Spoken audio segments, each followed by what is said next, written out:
রমজানের শেষ দশকে বিশেষ ইবাদতের নাম কি? রমজান মাসে বিশেষ নামাজের নাম কি?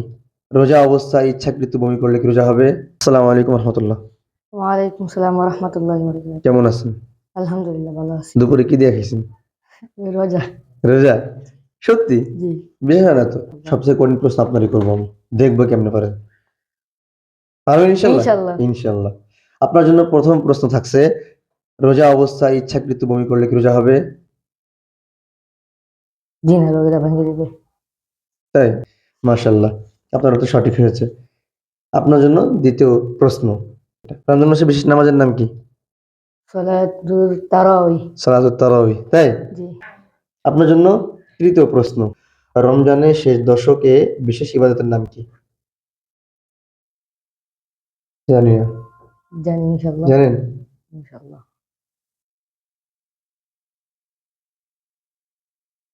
রমজানের শেষ দশকে, শেষ 10 দিনে একটা বিশেষ ইবাদত আছে।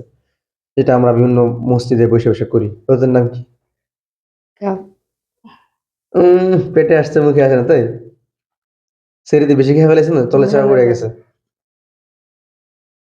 এতেকাফ। ইতিকাফ। জি। সত্যি? জি।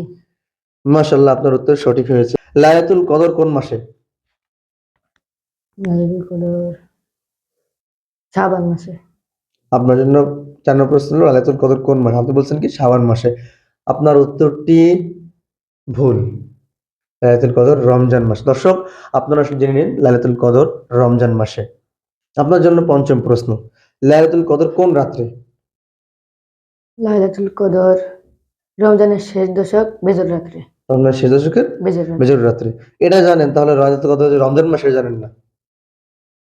যাক, আজকে জানেন না, কালকে যাবেন ইনশাআল্লাহ। হয়তো ভুল হয়ে গেছে। আপনার জন্য ৬ নম্বর এবং শেষ প্রশ্ন। আপনার জন্য ৬ নম্বর এবং শেষ প্রশ্ন। রোজা ফরজ করা হয় কত হিজরি সালে?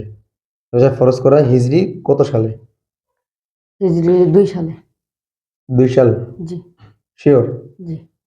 অর্থাৎ আল্লাহ রাসূল মক্কা থেকে মদিনা হিজরত করার 2 বছর পরে রোজা ফরজ হয়, তাই? জি। শিওর? জি। দর্শক, ওনার উত্তরটি সঠিক হয়েছে।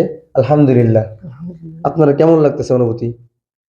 এখন আমার ফিল্ড অনেক ভালো লাগতেছে। আলহামদুলিল্লাহ। আলহামদুলিল্লাহ। ভবিষ্যতে কি আলেম হতে চান? জি ইনশাআল্লাহ। ইচ্ছা আছে মক্কা, উম্মুল কোরা বা মদিনা ইউনিভার্সিটি পড়ার? জি ইনশাআল্লাহ নাকি আছে। মিশর আল আজহারে পড়ার ইচ্ছা? সবখানেই পারলে পড়তে পারতাম, কিন্তু এক জায়গাতে পড়া লাগবে নাকি? জি। আল্লাহ কবুল করুক। ইনশাআল্লাহ। দর্শক, সবাই দোয়া করবেন ছোট্ট বন্ধুর জন্য, আব্দুল্লাহ হোসেন। তোমার আব্দুল হোসেন না? জি। আব্দুল হোসেনের জন্য আল্লাহ যেন ওকে অনেক বড় করে হাফেজ, আলেম হওয়ার তৌফিক দান করে এবং সারা জীবন বাবা মার খেদমত করার তৌফিক দান করে। আমিন।